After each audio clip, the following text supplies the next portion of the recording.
video kali ini, kita kembali belajar pada tema 4, subtema 1, muatan pelajaran matematika. Mengenal ruas garis. Eko akan memotong seutas tali menjadi 2 bagian. Tali tersebut digunakan untuk mengikat majalah bekas. Eko mengamati tali sebelum dan sesudah dipotong. Tali yang masih utuh adalah sebuah garis lurus.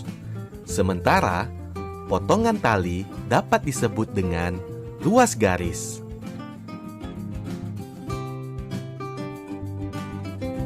Ternyata, ibu juga membutuhkan tali untuk mengikat kertas bekas.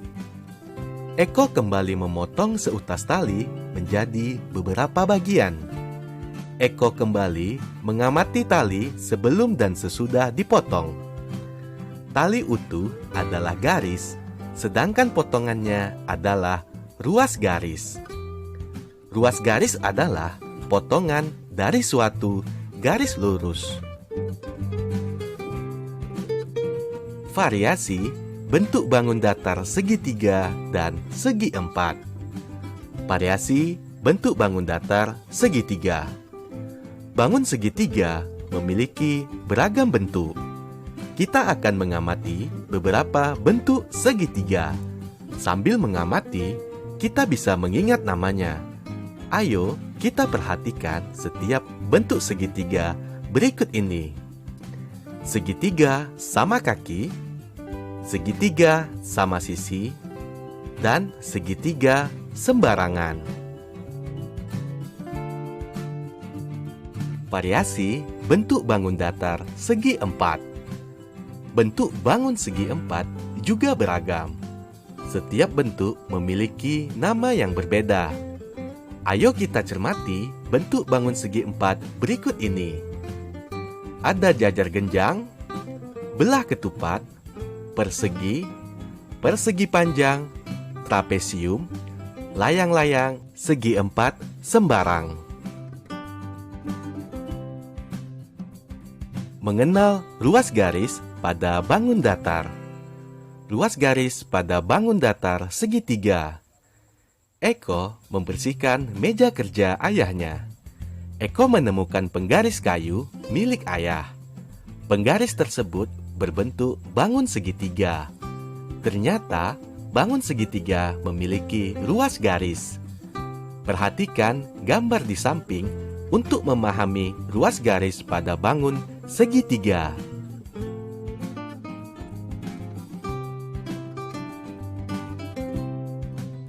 Ruas garis pada bangun datar persegi.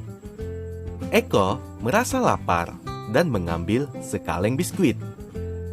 Permukaan tutup kaleng biskuit berbentuk persegi. Terdapat selotip yang melapisi tepi tutup kaleng tersebut. Selotip tersebut jika dilepaskan membentuk garis lurus.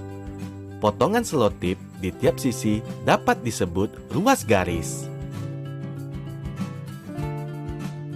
Ruas garis pada bangun datar persegi panjang. Setelah selesai makan, Eko mengepel lantai rumah.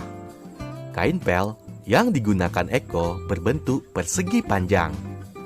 Kain pel tersebut memiliki ruas garis seperti pada kaleng. Eko mengamati ruas garis yang terdapat pada kain pel.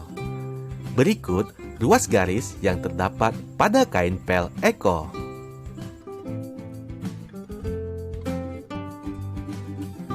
Bangun datar selalu dibatasi oleh garis pada tiap tepinya. Ruas garis pada bangun datar adalah potongan garis tepi dari bangun datar tersebut. Menentukan ruas garis pada bangun datar.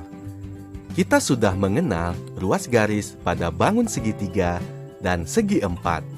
Sekarang, kita akan menentukan ruas garis pada bangun tersebut. Ayo kita perhatikan dengan saksama cara menentukannya berikut ini. Ayo perhatikan ruas garis pada bangun datar berikut. Ruas garis pada bangun datar persegi panjang. Bangun datar persegi, bangun datar segitiga sama kaki, dan bangun datar segitiga sama sisi.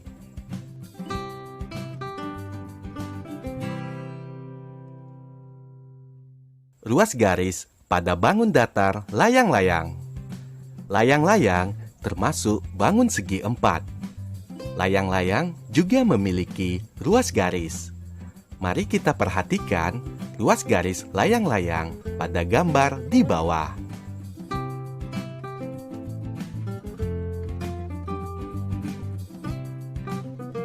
Ruas garis pada bangun datar jajar genjang.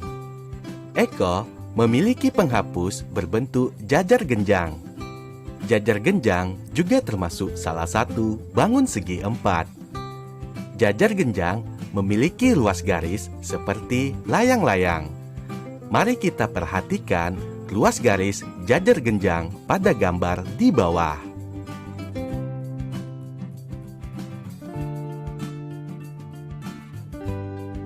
Ruas garis pada bangun datar trapesium. Eko sedang mengamati tas jinjing milik ibunya.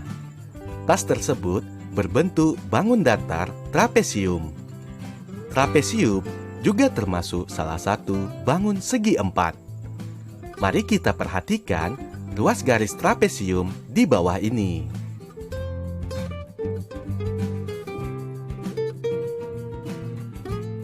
Bangun datar adalah bentuk dua dimensi yang dibatasi oleh garis. Ruas garis yang membatasi bidang bangun datar disebut juga sisi. Jadi, ruas garis bangun datar sama dengan sisi bangun datar. Mengenal sisi, sudut, dan titik sudut bangun datar. Bangun datar yang kita kenal terdiri dari beberapa unsur. Unsur bangun datar terdiri dari sisi, sudut, dan titik sudut. Sisi. Kita tahu bahwa bangun datar memiliki ruas garis. Ruas garis pada bangun datar disebut juga sisi. Mari kita amati sisi pada persegi panjang pada gambar di samping.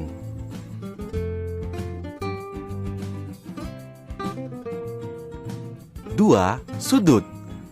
Sudut bangun datar terbentuk dari pertemuan dua sisi.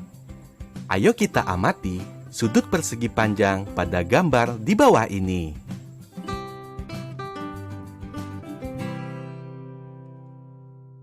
Yang ketiga, titik sudut.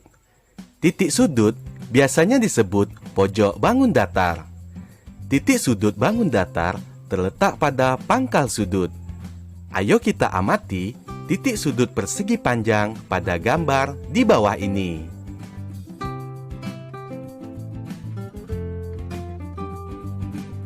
Menentukan sisi, sudut, dan titik sudut pada bangun datar. Ayo perhatikan contoh berikut ini. Bangun datar segitiga mempunyai banyak sisi 3, mempunyai banyak sudut 3, dan juga mempunyai banyak titik sudut 3. Bangun datar trapesium, banyak sisi 4, banyak sudut 4, dan banyak titik sudut 4.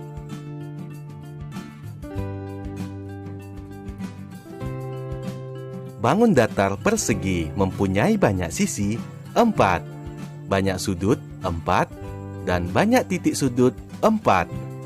Selanjutnya, bangun datar segitiga mempunyai banyak sisi 3, banyak sudut 3, dan banyak titik sudut 3.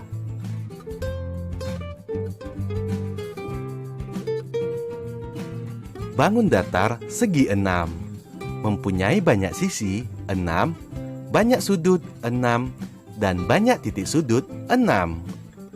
Selanjutnya, bangun datar segi 5 mempunyai banyak sisi 5, banyak sudut 5, dan banyak titik sudut 5.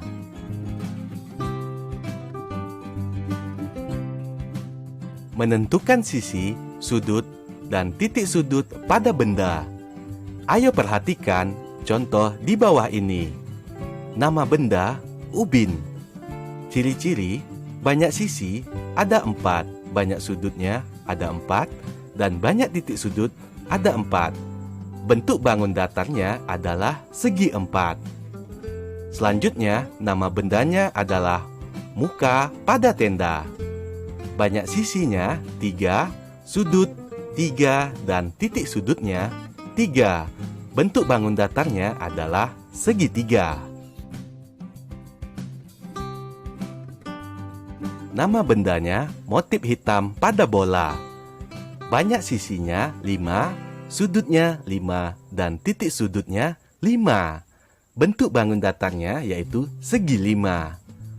Selanjutnya, buku. Buku mempunyai banyak sisi 4, sudut 4, dan titik sudut 4. Nama bangun datarnya yaitu segi 4. Benda yang berikutnya yaitu permukaan meja. Banyak sisinya, ada 4, sudut 4, dan titik sudutnya 4. Bangun datarnya adalah segi 4. Selanjutnya, tempat es krim.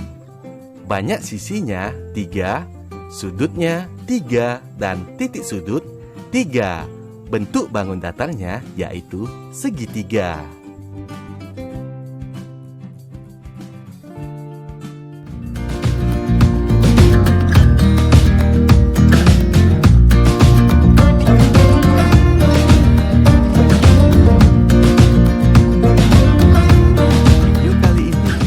Kita kembali belajar pada tema 4, subtema 1, muatan pelajaran, seni budaya, dan prakarya. Mengenal pola irama sederhana melalui lagu anak. Saat menyanyikan sebuah lagu, sebaiknya kita menyanyikan sesuai irama. Irama adalah panjang pendeknya nada pada lagu. Panjang dan pendek nada dapat dihitung menggunakan ketukan. Ayo perhatikan panjang dan pendek nada berikut. Nada 1 artinya nada 1 atau do, dinyanyikan 1 ketukan. Kemudian di bawahnya nada 2 dan diikuti oleh tanda titik. Artinya nada 2 atau re dinyanyikan 2 ketukan. Selanjutnya, nada 0 artinya tanda istirahat. Berikutnya, nada 3, 4 kemudian diikuti garis di atasnya. Artinya, tiap-tiap nada 3 atau mi dan 4 fa dinyanyikan setengah ketukan. Nada 2 titik 0 dan diikuti garis di atasnya, artinya nada 2 atau re dinyanyikan 1/2 ketukan. Kemudian nada 1 dan 0 diikuti oleh garis di atasnya, artinya nada 1 do dinyanyikan setengah ketukan.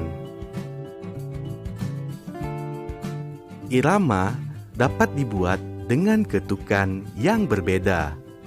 Ketukan tersebut dinamakan birama. Misalnya, birama 2/4. Birama 2/4 artinya tiap birama terdiri atas 2 ketukan. Menyanyikan lagu sesuai dengan kuat dan lemahnya nada. Kita dapat menyanyikan sebuah lagu dengan tekanan kuat dan lemah.